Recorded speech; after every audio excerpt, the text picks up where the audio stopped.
Naitanong mo na ba kung bakit may mga teknolohiyang nagbabago ng mundo, samantalang ang iba naman na kasing ambisyoso ay bigla na lang naglalaho ng walang bakas? Bakit sa bawat iPhone mayroong Microsoft Zune?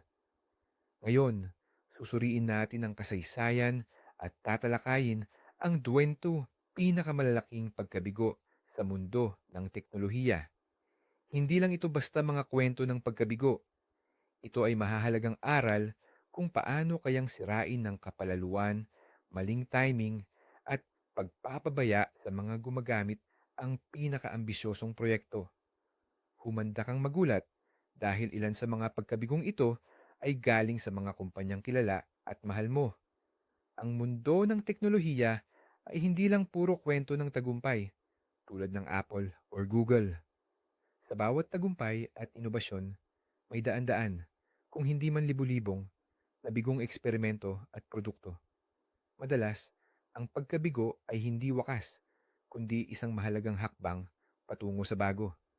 Pero minsan, ito ay talagang isang malaking pagkabigo na lumalamon ng milyon-milyong dolyar at nagiging alamat. At ang ganitong klasing pagkabigo ang ating pag-uusapan ngayon. Kung gayon, simulan na natin ang ating paglalakbay sa sementeryo ng mga gadget sa isa sa mga pinakakilalang pangalan, ang Google Glass. Hindi lang ito basta produkto. Ito ay isang tunay na utopya ng teknolohiya na ipinangako sa atin na narito na sa mismong kasalukuyan. Isipin ninyo ang isang mundo kung saan hindi mo na kailangang ilabas ang iyong smartphone. Lahat ng impormasyon, mula sa navigation hanggang sa mga mensahe, ay nakaproject sa isang napakaliit na screen, direkta sa harap ng iyong mata. Maaari kang kumuha ng litrato sa isang simpleng kindat o sa pamamagitan ng voice command. Parang eksena mula sa isang science fiction na pelikula, at ginugol ng Google ang napakalaking halaga ng pera upang kumbinsihin tayo na ang kinabukasan ay narito na. Ngunit ang realidad ay naging mas matamlay at naging salungat pa nga. Ang pangunahing problema na hindi nakita ng sino man ay hindi teknikal, kundi panlipunan. Labis na kinatakutan ng mga tao ang patuloy at di halatang pagkuha ng larawan or video. Uupo ka sa isang cafe at ang taong nasa harap mo ay maaaring lihim kang i-record. Nagdulot ito ng matinding kawalan ng tiwala at takot. Nagkaroon ng mga pagbabawal sa paggamit ng glass sa mga pampublikong lugar, at ang mga may-ari nito ay binansagan ng hindi kagandahang salita na glass holes.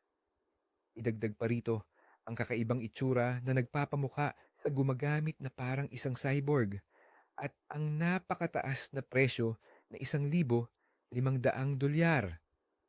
Sa huli, hindi nasagot ng Google Glass ang pangunahing tanong: bakit nga ba kailangan ito ng isang ordinaryong tao? Ito ay isang henyong inhenyerong konsepto na ganap na binaliwala kung paano nabubuhay at nakikipag-ugnayan ng mga tao. Ngayon naman, pag-usapan natin ang tungkol sa musika. Noong kalagitnaan ng 2000s, iisang gadget ang kinababaliwan ng lahat, ang Apple iPod. Makikita mo ito kung saan-saan. At noong 2006, nagpasya ang higanting Microsoft na gusto rin nila ng slice of the pie na yan. Doon nagsimula ang Microsoft Zune. At alam nyo ba, hindi naman talaga ito masamang music player. Mayroon itong malaki at magandang screen, built-in FM radio, at may Wi-Fi pa nga na pwedeng gamitin para magbahagi ng kanta sa ibang Zune owners. Ang kanilang subscription service na Zune Pass, sa esensya, ay ang ninuno ng Spotify. Pero, bakit kaya ito biglang nawala at hindi nagtagumpay? Ang dahilan ay simple lang. Nahuli na ito sa laban. Nang lumabas ang Zune, ang iPod ay hindi na lang basta music player. Isa na itong buong ecosystem. Mayroon ng libu-libong kanta ang mga tao sa iTunes, sandamakmak na accessories, at sanay na sila sa iconic na puting click wheel. Ang Zune naman, ang iniaalok ay simula ng lahat mula sa wala. Mabigat ang software nito, para sa computer at ang marketing nila, prangkahan, ay kakaiba at katawa-tawa. Ang unang modelo pa nga, parang brown na Laryo. Kaya sa huli, naging palaging pangalawa ang Zune, naging katuwaan ng marami, at simbolo kung paano, kahit ang isang dambuhalang korporasyon tulad ng Microsoft ay pwedeng pumalya kung susubukan lang nilang habulin ang isang tren na umalis na. Kung kanina ay sa software tayo, ngayon naman ay dumako tayo sa pisikal na mundo. Naaalala nyo pa ba ang malaking hype sa Segway noong unang bahagi ng 2000s? Ang inventor na si Dean Kamen at mga investor tulad ni na Steve Jobs at Jeff Bezos ay nangako sa atin ng hindi lang isang gadget, kundi isang tunay na revolusyon sa transportasyon. Kumalat ang sabi-sabi na babaguhin ng imbensyong ito ang tanawin ng ating mga lungsod at gagawing hindi na kailangan ang mga kotse. Ang pananabik ay tumindi sa loob ng ilang buwan. Ang buong mundo ay nag-abang ng buong pananabik, naghihintay ng isang himala. At dumating ang sandali na buksan ang tabing at ipinakita sa mundo isang dalawang gulong na self-balancing platform. Ang teknolohiya, walang duda, ay kahanga-hanga. Kinokontrol ang device sa pamamagitan ng pagkiling ng katawan at tila ba galing ito sa hinaharap. Ngunit nang lumipas ang unang paghanga, nagsimulang magtanong ang mga tao ng mga praktikal na katanungan. Una, ang presyo nitong $5,000 ay simpleng napakataas, halos panglangit. Pangalawa, lubos na hindi malinaw kung saan ito gagamitin. Para sa bangketa, napakalaki at napakabilis nito. Para naman sa kalsada, napakabagal at walang laban. Sa huli, sa halip na maging personal na transportasyon ng bawat isa, nakahanap ang Segway ng sarili nitong napakaliit na niche. Ito ay naging tapat na katuwang ng mga security guard sa mga mall at isang nakakatuwang libangan para sa mga turista. Ito ay isang kahangahangang tagumpay sa inhinyeriya, ngunit lubos itong napahiwalay sa totoong pangangailangan at infrastruktura ng ating mga lungsod. Ngayon, balikan natin ang nakaraan. Sa panahong malalaki pa ang mga telebisyon at uso pa ang mga video cassette, ito'y isang totoong digmaan ng mga higante, isang labanan ng mga format, at ang pangunahing bida na natalo ay ang Betamax ng Sony. Kung tatanungin mo ang sino mang inhenyero noon, sasabihin niyang mas maganda ang Betamax. At tama nga sila.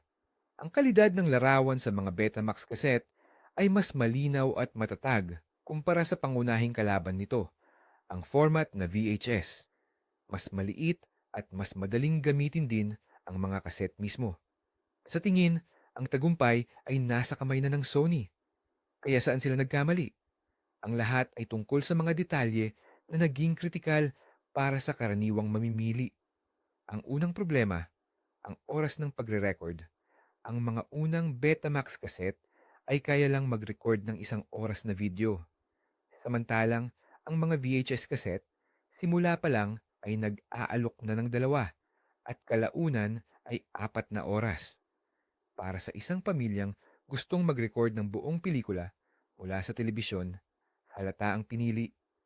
Ngunit ang pinakamatinding kuko sa kabaong ng Betamax ay ang kanilang diskarte sa negosyo.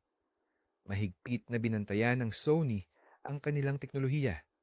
Samantalang ang JVC, ang lumikha ng VHS, ay mas matalino. Nagbigay sila ng mga lisensya sa sino mang nais. Dahil dito, bumaha sa merkado ang dos-dosenang mas murang VHS player mula sa iba't ibang brand. At ang mga video rental ay doon sila namuhunan. Ang Betamax, sa kabila ng pagiging superior nito, ay natalo lang sa dami. Ito ay isang walang hanggang aral na hindi palaging nananalo ang pinakamahusay na produkto. Sanay na tayo na ang pangalan ng Apple ay kasing kahulugan ng tagumpay. iPhone, iPad, at MacBook. Pero Matagal pa bago ang mga tagumpay na ito, noong unang bahagi ng dekada 90, nakagawa ang kumpanya ng isang napakamahal at malaking pagkakamali. Ang pangalan nito, Apple Newton. Ito ang isa sa mga unang personal digital assistant or PDA sa mundo. Sa katunayan, ang Apple mismo ang nagpauso ng terminong ito. Ang Newton sana ang magsisilbing personal mong sekretarya sa bulsa, isang gadget na papalit sa iyong notebook at organizer. Ang pangunahing feature nito at siya ring naging dahilan ng kanyang pagkabigo ay ang pagkilala sa sulat kamay.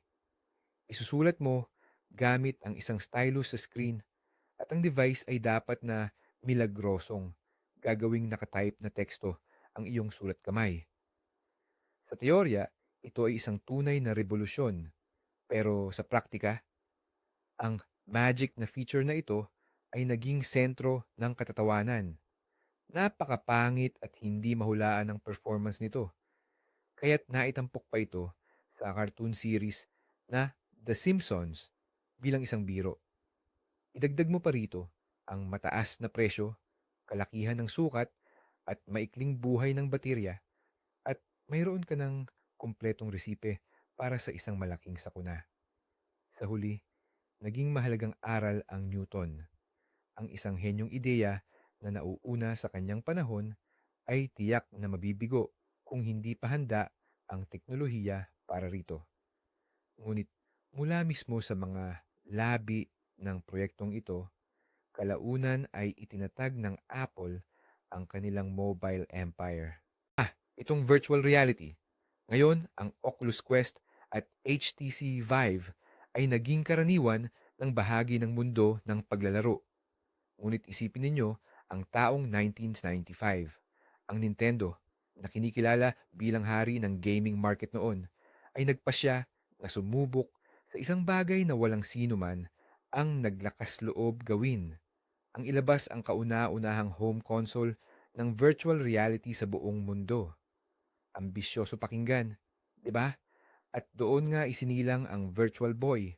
Subalit ito'y naging isang kabiguan na talagang walang katulad. Sa halip na isang kumpletong helmet tulad ngayon, ito ay isang malaki at mabigat na binokular na nakapatong sa isang stand kung saan kailangan mong tumingin habang nakayuko ang ulo sa isang hindi komportabling anggulo. Ngunit ang pangunahing problema ay nasa loob. Para makatipid, tinanggal ng Nintendo ang mga color display. Ang lahat ng graphics ay ipinakita sa nakakagambalang mga kulay pula at itim. Hindi lang ito mukhang depektibo. Nagdulot din ito ng matinding pananakit ng mata, pagkahilo, at pagsusuka sa mga manlalaro. Kinailangan pa ng Nintendo na maglagay ng babala sa kahon tungkol sa posibleng problema sa kalusugan. Binili ng mga tao ang console, sinubukang maglaro ng kalahating oras, at pagkatapos ay ibinalik ito sa tindahan ng may pananakit ng ulo. Sa huli, itinigil ang produksyon ng Virtual Boy ng wala pang isang taon at ito ay naging isa sa pinakamalaking kahihiyan sa kasaysayan ng maalamat na kumpanya. Ito ay isang pagtatangka na tumalon sa hinaharap, ngunit nauwi sa isang masakit na pagbagsak. Ngayon, isang kwento na perpektong naglalarawan ng kabaliwan ng mga startup sa Silicon Valley. Isipin ninyo ang Juicero, isang juicer. Pero hindi ito ordinaryo, kundi isang smart na juicer. May Wi-Fi connection ito. Nagkakahalaga ng gas $400 at mukhang pang-designer na gamit. Ang juicer na ito ay hindi gumagana sa karaniwang prutas. Hindi. Para rito, kailangan mong bumili ng mga espesyal na sachet na may hiwa-hiwa at pinaghalong prutas at gulay. Sasalpak mo ang sachet, pipindutin ang button, at ang makina na may hindi kapanipaniwalang puwersa na parang kayang buhatin ng dalawang sasakyang Tesla ay pipiga ng katas mula sa sachet. Nakakatawa, di ba? Pero ang mga investor, kasama na ang Google, ay namuhunan ng mahigit $120 milyong sa startup na ito. Naniwala sila sa ideya ng Internet of Things para sa kusina. At sana ay maayos ang lahat kung hindi lang isang araw ay nagsagawa ng simpleng eksperimento ang mga reporter ng Bloomberg. Kumuha sila ng isa sa mga mamahaling sachet na iyon at pinigalang ang katas gamit ang kanilang mga kamay. Nalaman nilang ang katas mula sa sachet ay puwedeng pigain ng mas mabilis at mas madali pa kaysa sa paggamit ng smart machine na nagkakahalaga ng bis $400. Ang buong negosyo ng Juicero ay naging isang malaki, mamahalin, at talagang walang silbing pigaan para sa mga sachet. Nang kumalat ang balitang ito sa internet, ang startup ay naging katawa-tawa sa lahat at hindi nagtagal ay nagsara. Ito ang perpektong halimbawa kung paano ang teknolohiya ay nakakapagbigay ng solusyon sa isang problema na sa totoo lang ay hindi naman umiiral. Walang kumpanya, gaano man ito kasikat, ang hindi nakararanas ng kabiguan. At isang matingkad na halimbawa nito ay ang Amazon Fire Phone. Noong 2014, nasa rurok ng kapangyarihan ng Amazon, online commerce, cloud services, at ang kanilang mga Kindle e-reader. Kaya naman, tila lohikal na ang susunod nilang hakbang ay ang paglabas ng sarili nilang smartphone na kayang makipagsabayan sa iPhone at Android. Si Jeff Bezos mismo ang nangasiwa sa pagbuo nito at malaking pondo ang inilaan ng kumpanya sa proyekto. Ang pangunahing tampok ng telepono ay ang tinatawag nilang teknolohiyang dynamic perspective. Apat na kamera sa harap nito ang sumusubaybay sa galaw ng ulo ng user para makalikha ng parang three-dimensional o 3D na imahe sa screen. Sa mga presentasyon, tila sa lamangka ito. Ngunit sa totoong buhay, napatunayan na walang silbi ang feature na ito. Isa lamang itong laruan na mabilis pang nakakaubos ng baterya. Pero hindi lang yun ang problema. Ang buong disenyo ng telepono ay ginawa para maging isang showcase or display ng mga serbisyo ng Amazon. Gusto mong bumili ng kung ano? Mayroong Firefly button na kayang kilalanin ng anumang produkto at agad itong inaalok na bilhin sa Amazon. Kaya naman, naramdaman ng mga user na hindi sila binentahan ng smartphone, kundi ng isang napakamahal na advertisement or pulyeto. Naging trahedya ang bentahan nito. Kinailangan ng Amazon na isulat ang 170 million na pagkalugi at ang Fire Phone ay tahimik na naglaho na naging isang masakit na aral para sa kumpanya na hindi dapat inuuna ang interes ng negosyo kaysa sa pangangailangan ng user. Naalala pa natin ang giyera ng Betamax at VHS at mukhang mahilig talaga umulit ang kasaysayan. Sa kalagitnaan ng 2000s, muling nagkaroon ng dalawang panig sa mundo ng teknolohiya. Sa pagkakataong ito, naglaban ang mga higanting tech para sa kung anong high-definition disc format ang papalit sa pamilyar at mapagkakatiwalaang DVD. Sa isang banda, nandoon ang HD DVD format na sinuportahan ng mga malalaking kumpanya tulad ng Toshiba, Microsoft, at ilang pangunahing Hollywood studios. Sa kabilang banda naman, ang Blu-ray format na itinaguyod ng Sony kasama ang Panasonic, Philips, at iba pang kumpanya. Sa umpisa, halos pantay lang ang kanilang puwersa. Medyo mas mura ang HD DVD gawin, kaya nagkaroon ito ng kaunting kalamangan. Maraming eksperto ang nagsabing ito ang mananaig, ngunit may itinago ang Blu-ray na napakalaking alas. At ang alas na iyon ay walang iba kundi ang gaming console na PlayStation 3. Gumawa ang Sony ng isang napakatalinong estratehikong desisyon. Ang bawat ibebentang PlayStation 3 ay may built-in na Blu-ray drive. Samantala, ang Microsoft naman ay nagbebenta ng HD DVD drive para sa kanilang Xbox 360 bilang isang hiwalay at optional na accessory. Dahil dito, milyon-milyong gamers ang automatikong naging may-ari ng Blu-ray player sa pagbili pa lang ng PlayStation 3. Lumikha ito ng malaking user base na siyang nagpabago sa balanse ng labanan. Isa-isang umatras ang mga studio ng pelikula sa pagsuporta sa HD DVD at noong 2008, formal na inamin ng Toshiba ang kanilang pagkatalo. Isang malinaw na halimbawa ito kung paano ang isang matalinong hakbang sa isang kaugnay na industriya ay kayang magpasiya sa kapalaran ng isang buong teknolohikal na giyera. Mula sa hardware, lumipat naman tayo sa software. Kung tatanungin mo ang kahit sinong bihasa sa Windows kung anong bersyon ng operating system ang masasabi nilang pinakamasama, halos lahat ay agad sasabihin ang Windows Vista. Inilabas ito noong 2007 kapalit ng sobrang popular at matatag na Windows XP. Napakataas ng expectations. Nangako ang Microsoft ng revolusyonaryong disenyo, hindi pa nakikitang antas ng seguridad at kahangahangang performance. Pero ano nga ba ang nakuha natin sa huli? Isang tunay na halimaw na ubus-ubos sa resources. Sobrang demanding ng Vista, kaya karamihan ng computers noon ay hindi talaga makatatakbo ng maayos dito. Bumabagal ito, nagkakaproblema at madalas maghang. Ang bagong semi-transparent na interface na Aero ay maganda tingnan, pero kailangan nito ng malakas na graphics card na wala naman sa maraming tao.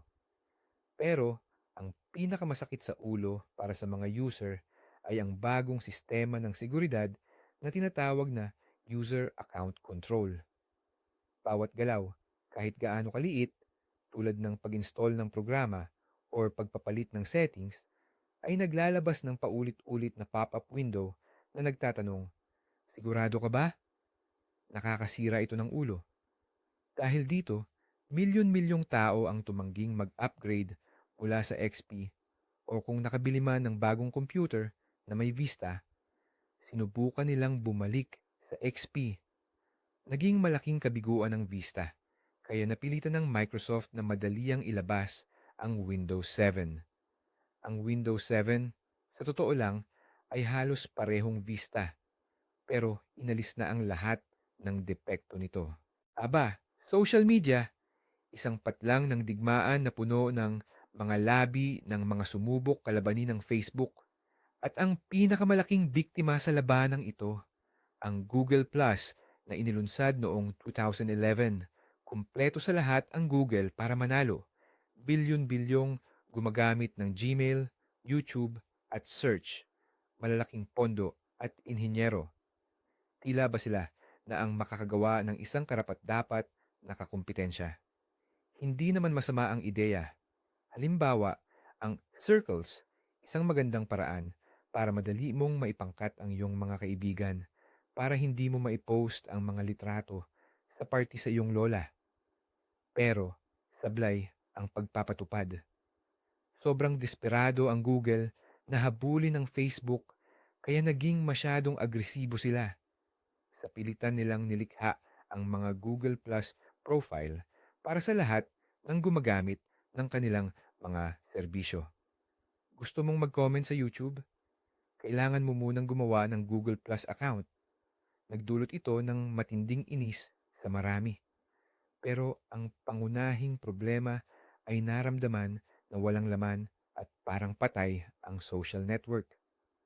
Nasa Facebook na lahat ng kaibigan mo at wala namang sapat na dahilan para ilipat sila sa bago at hindi pamilyar na lugar. Sa huli, naging ghost town ang Google Plus. Pinapasok lang ng mga tao nang hindi sinasadya. Pagkatapos ng ilang taon ng bigong pagtatangka na buhayin ng proyekto at ng isang malaking insidente ng pagtagas ng datos, sa wakas ay inamin ng Google ang pagkatalo at isinara ito para sa mga ordinaryong gumagamit.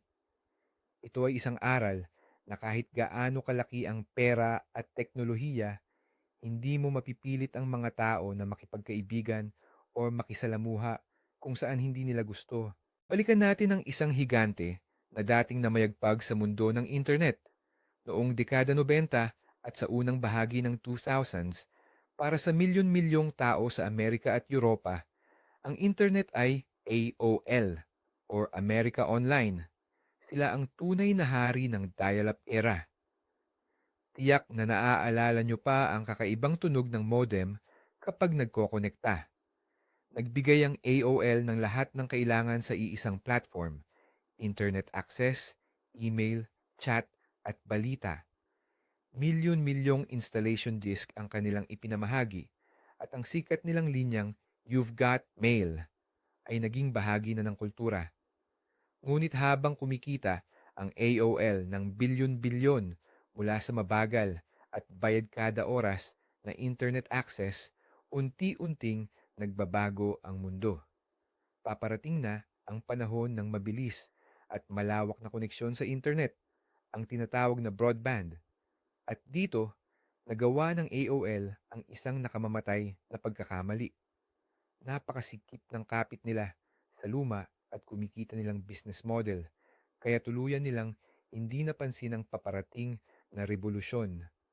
Sa halip na manguna sa pagbibigay ng mabilis na internet, patuloy nila itong nakita bilang isang banta at ang kanilang malagim na pagsasanib sa media conglomerate na Time Warner noong 2000, na itinuturing na isa sa pinakamalalang deal sa kasaysayan ng negosyo, ang tuluyang nagpahina sa kumpanya. Habang ang mga kakumpetensya ay naglalatag ng fiber optics para sa mas mabilis na koneksyon, nanatili ang AOL na parang internet sa disk, nang matanto ng mga user na mas mabilis, mas mura, at walang kasamang nakakainis na software ng AOL ang pag-access sa internet, nagsimula silang lumipat ng maramihan. Ang hari ay namatay, hindi man lang namalayan na laos na ang kanyang kaharian. Bago pa maging ganap na hari ng social media ang Facebook, may isa ng higante na umupo sa trono. Ang pangalan nito, MySpace. Para sa isang buong henerasyon ng mga kabataan noong kalagitnaan ng 2000s, ang MySpace ay parang isang buong mundo. Ito ang lugar kung saan sila nakakahanap ng mga kaibigan, nakikinig sa musika ng paborito nilang banda, at ang pinakamahalaga, na ipakikita ang kanilang pagkatao. Bawat user ay pwedeng ganap na i-customize ang kanilang pahina, pumili ng background, kulay, font, at magdagdag ng musika na automatikong tutugtog pagpasok mo sa kanilang profile. Madalas, ang mga pahina ay mukhang magulo, malagkit tingnan, at sobrang daming palamuti. Pero unique naman ang bawat isa. Ano kaya ang naging problema? Una, ang kalayaang ito sa pag-customize ang naging issue. Binaha ang site ng mababagal na GIF animation na kumikislap-kislap at mga coding na gawa-gawa lang, kaya bumagal ito at naging unstable.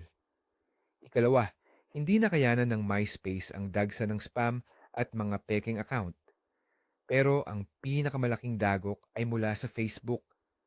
Lumitaw ito bilang kabaligtaran ng MySpace. Malinis, simple, at standardisadong disenyo kung saan lahat ng pahina ay magkakamukha. Sa simula, mukha itong boring. Pero lumabas na mas pinahahalagahan ng mga tao ang ginhawa at bilis kaysa sa pagkakataong maglagay ng kumikinang na background sa kanilang profile. Habang ang MySpace, na binili ng media giant na News Corp, ay sinubukang maging isang entertainment portal, ang Facebook naman ay nag-focus sa komunikasyon sa pagitan ng totoong mga tao. Naglipatan ang mga user ng maramihan, at sa loob lang ng ilang taon, ang MySpace, mula sa pagiging hari ng social media, ay naging isang abandonadong digital na bayan. Ngayon, balikan natin ang hindi pag-aanong katagal na nakaraan, ang taong 20 to 20.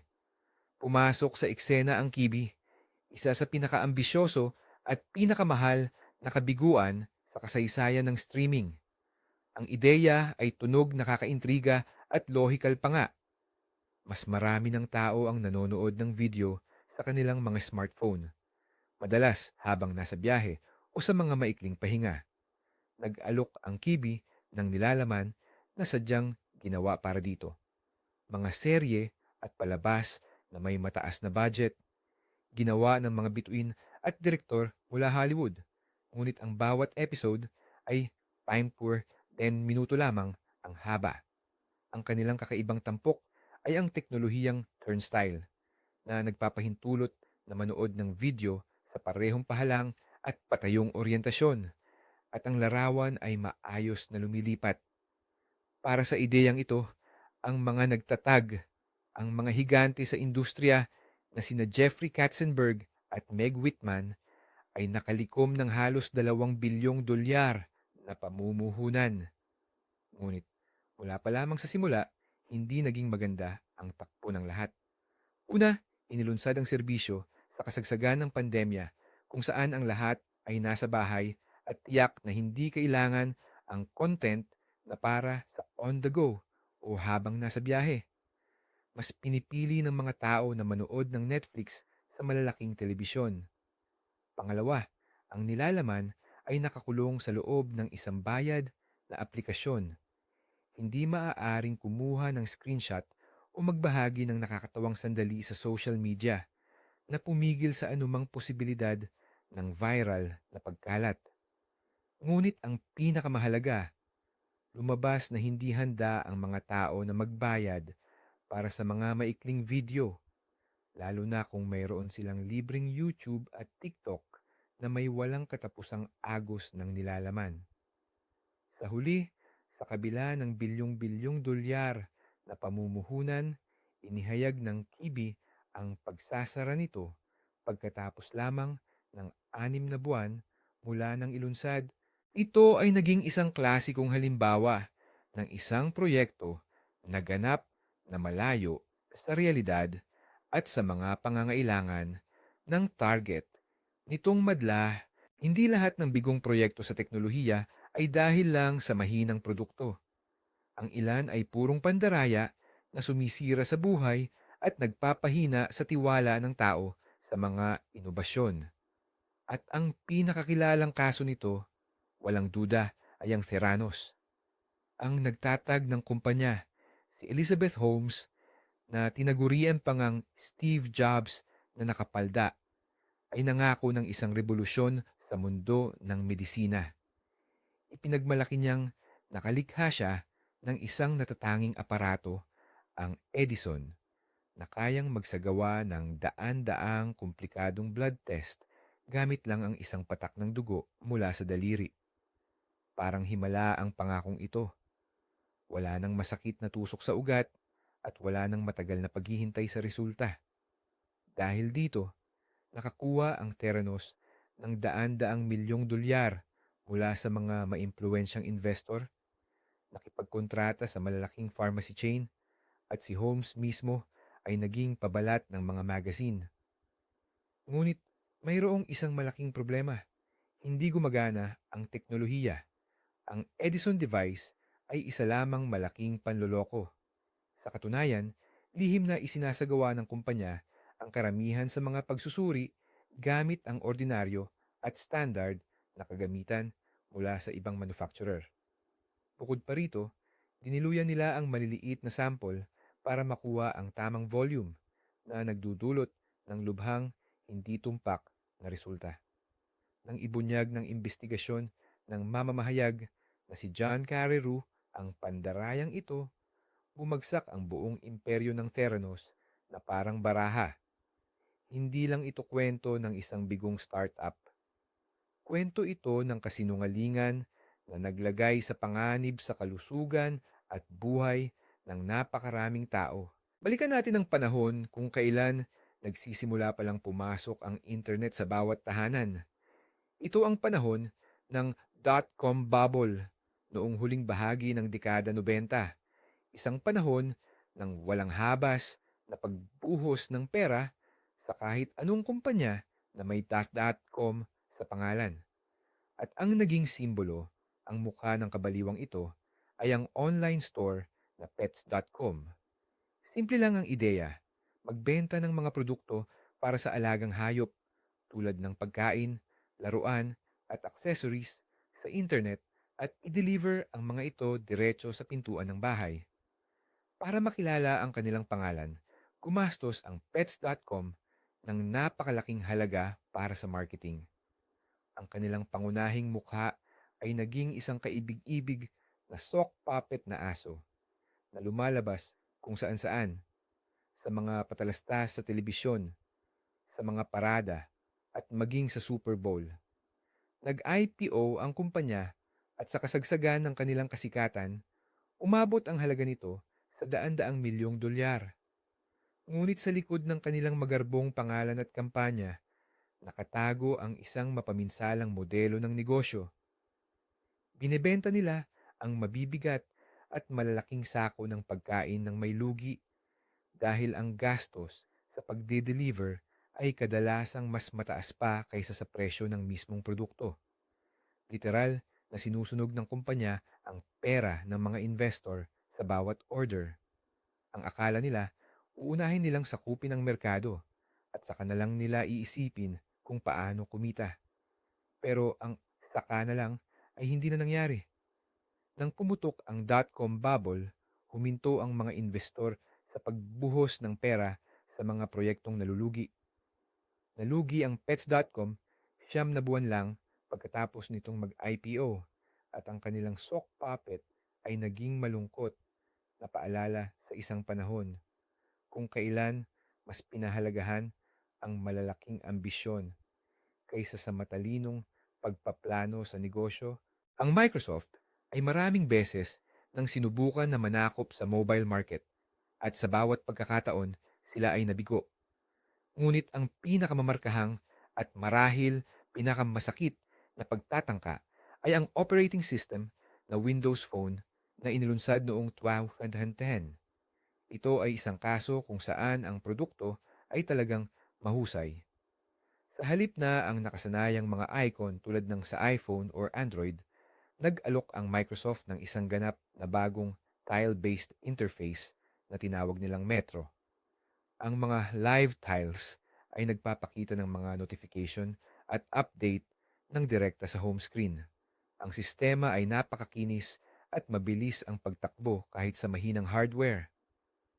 Maraming kritiko at user na naglakas loob na sumubok nito ay namangha sa pagiging bago at orihinalidad nito. Kaya, bakit ito bumagsak? Ang sagot ay maaaring ipahayag sa isang salita: apps. Ito ang klasikong problema ng chicken and egg. Ayaw bumili ng telepono ang mga user kung wala namang Instagram, Snapchat o mga sikat na laro. At ang mga developer naman ayaw mag-aksaya ng oras at resources sa pagbuo ng apps para sa isang platform na may kakaunting user. Sinubukan ng Microsoft na lutasin ang problemang ito. Nagbayad sila sa mga developers, lumikha ng mga tool para sa madaling paglipat ng mga apps mula sa ibang platform. Ang Nokia, ang kanilang pangunahing partner, ay naglabas ng mga mahuhusay na telepono na may pinakamahusay na kamera sa merkado. Ngunit huli na ang lahat. Ang mga ecosystem ng Apple at Google ay naging napakalaki at self-sufficient na imposibleng nang makapasok sa saradong sirkulong ito. Ang Windows Phone ay nanatiling isang magandang ideya sa gilid ng kasaysayan na nagpatunay na sa modernong mundo ang isang magandang produkto lamang ay hindi na sapat. Mahalaga ang ecosystem.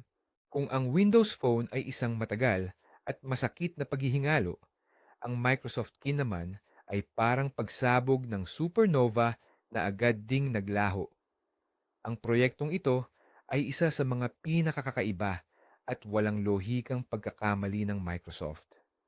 Noong 2010, bago pa manilunsad ang Windows Phone 7, biglang naglabas ang kumpanya ng dalawang teleponong may tatak na Kin. Ginawa ang mga ito para sa isang napakaspesipikong target audience, ang mga kabataang laging nakatutok sa social media.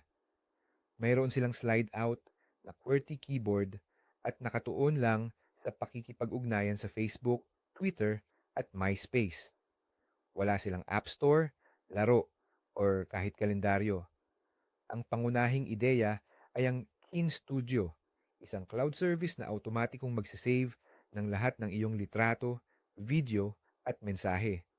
Ang problema ay hiningi ng mga mobile carrier ang parehong mamahaling data plan para sa mga hindi ganap na smartphone size na ito, tulad ng sa isang ganap na iPhone or Android. Dahil dito, ang mga kabataan na siyang target ng kin ay hindi lang kayang bilhin ito. At ang mga nakakabili naman ay mas pinili nilang bumili ng totoong smartphone na may libo-libong apps. Napakababa ng benta nito. Kaya itinigil ng Microsoft ang produksyon ng kin ilang 48 araw lang matapos itong ilunsad. Ito ay isa sa pinakamabilis at pinakanakakahiyang pagkabigo sa kasaysayan ng mga mobile device na di umano'y nagkakahalaga ng halos $1 bilyong sa kumpanya. Naaalala niyo pa ba ang Vine? Bago pa man sumikat at sakupin ng TikTok ang mundo, ang Vine na ang nagbigay sa atin ng format ng napakaikling at paulit-ulit na mga video. 6 na segundo lang. Yun lang ang oras mo para magkwento, magpakita ng gimik, o magpatawa ng milyon-milyong tao. At ang limitasyong iyon ang nagluwal ng hindi ka panipaniwalang pagkamalikhain. Sa platform na ito, lumitaw ang mga totoong bituin, ang mga Viner, na naging ganap na sikat. Ang Vine ay isang cultural phenomenon talaga. Nagbigay ito sa atin ng di mabilang na memes at mga linya na naging bahagi na ng internet folklore. Napakapopular ng serbisyo na binili na ito ng Twitter kahit bago pa man opisyal na ilunsad. Parang ito na ang perpektong tambalan. Maikling video para sa platform ng maikling mensahe. Pero hindi talaga naintindihan ng Twitter kung paano gagamitin o paunlarin ang acquisition nila. Habang ang mga bituin ng Vine ay kumikita ng milyon-milyong followers, wala naman silang natatanggap na pinansyal na suporta mula sa platform. Walang paraan para kumita, walang partner programs. Samantala, aktibong nililigawan naman ng mga kalaban tulad ng Instagram at YouTube ang mga sikat na content creators. Nag-aalok ng malaking pera. Dahil dito, unti-unting lumipat ang mga content creators. Sumunod din ang kanilang audience. Noong 2016, ikinagulat at ikinalungkot ng milyon-milyong user, ipinahayag ng Twitter ang pagsasara ng Vine.